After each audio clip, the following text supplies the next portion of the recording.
You're watching LMCC, your community TV.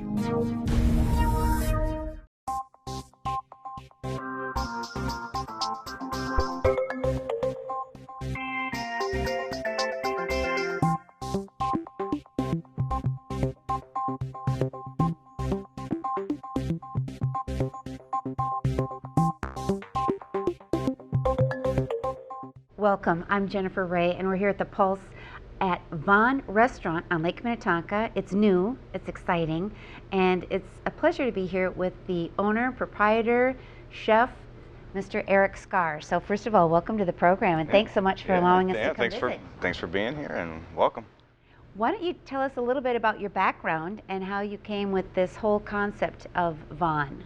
Vann kind of came about just through my journeys cooking throughout the country. I started off in Florida, made my way to Denver and then Seattle, and just a lot of exposure to fish, seafood, aquatic foods, and I just developed a relationship with fish. Kind of sick of people not treating it right, and just grew to love it. And I knew, I knew from day one that I wanted to work with fish and seafood and give it its time to shine. Well, fish and seafood is a specialty. Mm-hmm. And so you have decided that that's going to be your specialty. Absolutely. And you're bringing it to light here. I wanted to make note of, I did look on the website. First of all, what an elegant website. It was really a nice website. Thank you. Thank you. And that's all my general manager and family. I have nothing to do with that. Well, obviously you have some good technology people on board helping you get this off the ground. It is very cozy here. Today we're here in the morning and it's beautiful bright light, and I'm guessing that we probably see some pretty magnificent sunsets along the way here. Yes, absolutely, and we try and highlight that. On our social media, we'll take pictures and post that. It's pretty special watching the sunset around here. So yeah, that would be pretty nice. Now tell us about a little bit about the menu choices, because you have, correct me, you have certain menu choices, but then you also add specialty items. Is that each day, each week of what's fresh, what you can get in? Yep. It's a big philosophy of ours here at the restaurant that we kind of relinquish control. We don't force anything that's not there. Specialty items. I kind of go back and forth with this with people. Something that's a specialty item for some may not be a specialty item for me. It's something that I enjoy, something that I like to eat. We work with it's our 3Fs, our fishermen, our farmers, and our foragers. We're getting waning here, and we're getting into the winter months, so that'll be a little bit different. But it's basically a phone call in the morning and what's available, and then we bring it in and offer it up. Create from there. So, yeah, we try not to force anything. We just kind of let so it it's best organic. to do reservations? It is, but we also welcome. You're welcome even if you don't have a reservation. Absolutely, we welcome walk-ins. Reservations, it just makes it easy for the restaurant to give you the appropriate dining experience when we have all your dietary restrictions, your allergens, your preferences, any special occasion. If you're celebrating an anniversary or birthday, we can try and make some personalized menus and do something special for you. So the more we know, the better experience we can offer. Oh, that's very wonderful. Yeah. Seafood often is thought of, or I guess I've always thought of it as kind of a special thing where you're celebrating, you're going out, you're having, right. Your fancy food. Yeah. So I just want to make note that this is really a very elegant and cozy place. Mm-hmm.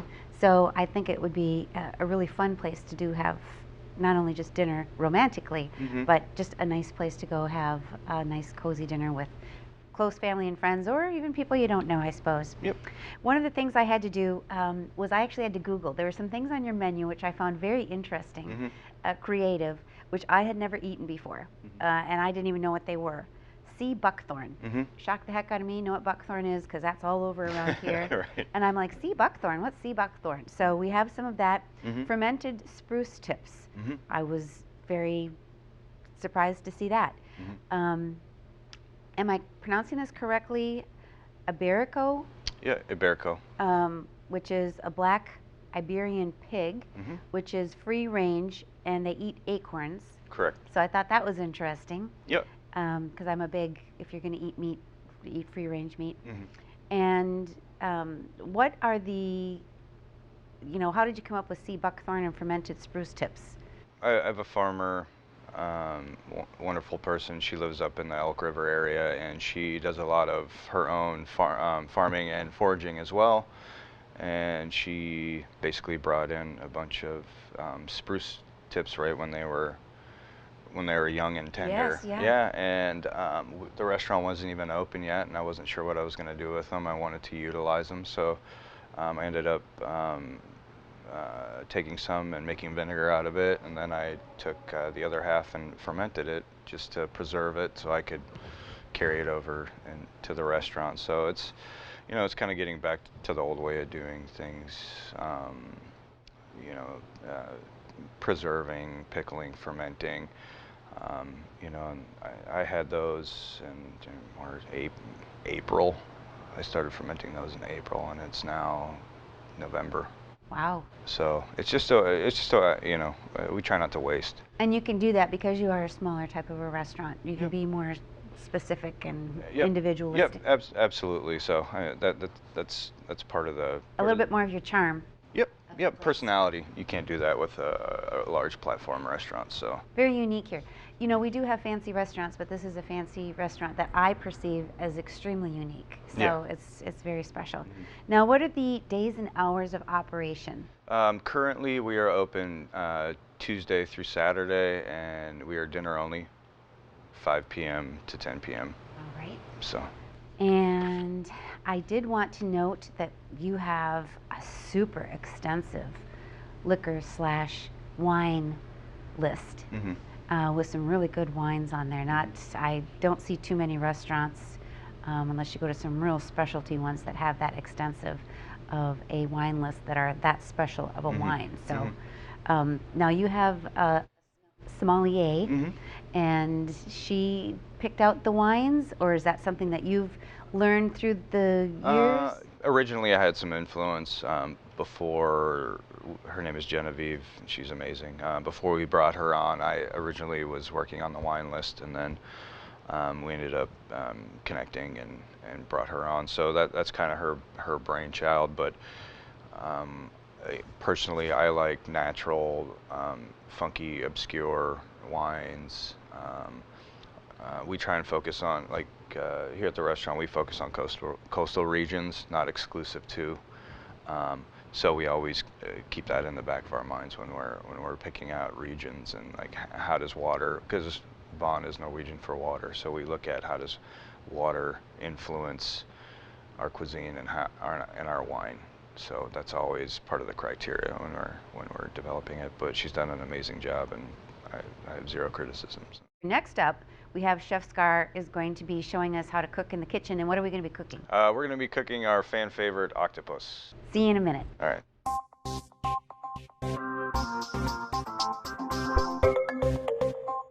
We're in the kitchen here at Vann with Chef Skaar. And Chef, what are we going to be making today? Today we're going to be making our fan favorite, which is our octopus dish. It's one of the only dishes that hasn't really changed since we opened the restaurant. So we're going to go through that. All right, and then you were talking about fast and quick or slow cooking. Yep. And tell us about the octopus that you serve here. Okay, so we get a Spanish octopus when they arrive at the restaurant. They're roughly 8 to 10 pounds. We prefer the low and slow method on these just because of how big they are, and they need a little bit more time to tenderize and break down. So versus a baby octopus, which you could just simply grill or cook really quick, these deserve a little bit more attention. So all said and done, it's probably a 10-hour cooking process. We actually cook these sous vide, which is under vacuum in a controlled temperature water bath. And then we finish it this is how we would finish it if you were dining at the restaurant. So if you order octopus, then you take it out of that bath. It's already done. It's already Okay. ready to go. So this is. I'm not a chef, so that's why I'm asking the. No, Obviously, yeah. This is almost finished product. Okay. So this is what we're gonna go. So. All right, and then I see that we've got the moshio Yep, salt, which is moshio. from Japan. Yep. Seaweed, you said. Yep, it comes off of sun-dried seaweed and it shake off, and then we have Banyuls vinegar, which is from Southwest France. We're just gonna season some of the garnish with a little bit of cold-pressed lemon olive oil, which is right here, and then some Banyuls vinegar. Oh, I bet that tastes delicious. Yeah. Okay, show us your magic. All right. So we got a black steel pan with a little bit of grapeseed oil, and there's enough natural salinity in the octopus so we don't season it with salt during the cooking process. So medium-high heat, and we're just going to get some caramelization on all sides. And then here we have a glaze. It's also known as eel sauce or nitsume if you've ever eaten sushi and you get eel or unagi. This is the sauce. It's basically a reduction of mirin, sugar, and in this case we use a white shoyu, which is soy sauce. So, and we reduce it to a glaze consistency, and then after we get our caramelization on here, we will essentially roll it in this glaze and get a nice lacquer on it. Okay. This adds another layer of flavor, and it's very aesthetically pleasing, and it's very traditional in Japanese cooking to pair octopus with this sauce. And then next component, we have a puree of lemongrass.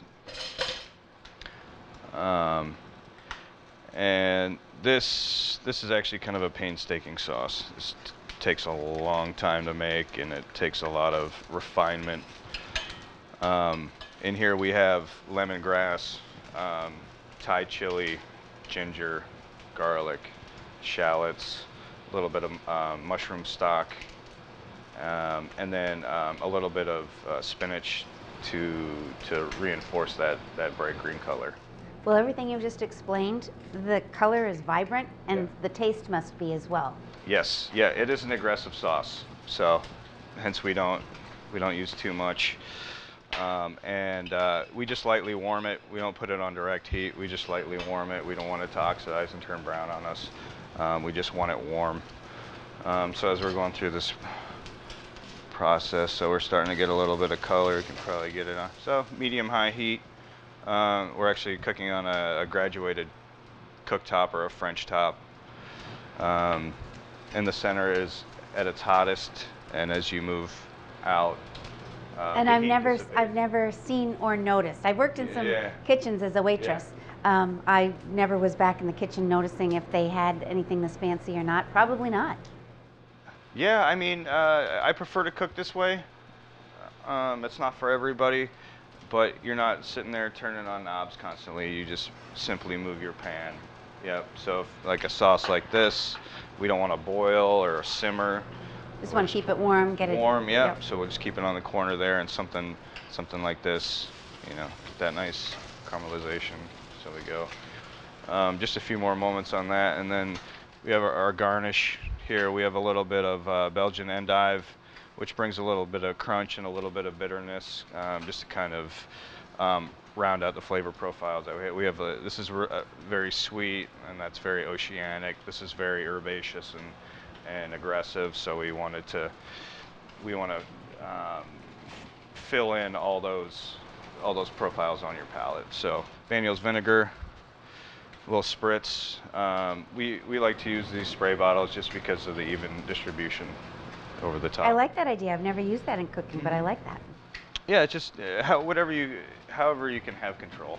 You know, some things you can't control, but whatever you can, we like to. So a little bit of the moshio sea salt to kind of reinforce that oceanic salinity with our octopus. All right, so probably warm through. Got some nice color on there. When those suction cups start popping off, that's a good sign that we're where we need to be. Looks beautiful. Our eel sauce ready, or our nitsume, and we'll just kind of get a nice lacquer on it. here. Get a nice coat. And then while that's getting glazed out, we are going to just nice pool of sauce in the middle of the plate. Look at that vibrant green. I'm just really impressed with that color. Yeah, it's that spinach. That's you know, aesthetics are important here. You know, not just with flavor, but it needs to be visually appetizing as well. It needs to hit all those markers. So it could be delicious and look like a big pile of slop, but yes. aspire to do here. So it's a really simple dish. Oh my gosh, look at that. So, and then we're just going to thoughtfully place our endive here. Oh my goodness, that is beautiful. And then we have a little bit of just fresh mint, just to kind of brighten everything up. So, oops. Oh. So Chef Skaar, thank you so much. Thank you. I wish you the absolute best of luck. I thank you. Beautiful, intimate, distinctive, and I know that you're going to be a great success here. I hope so. Thank you. Thank you with Vann Restaurant. I'm Jennifer Ray. Thanks so much for watching. Thanks, Chris and Tyler. You did a great job as well, and see you next time. Thank you.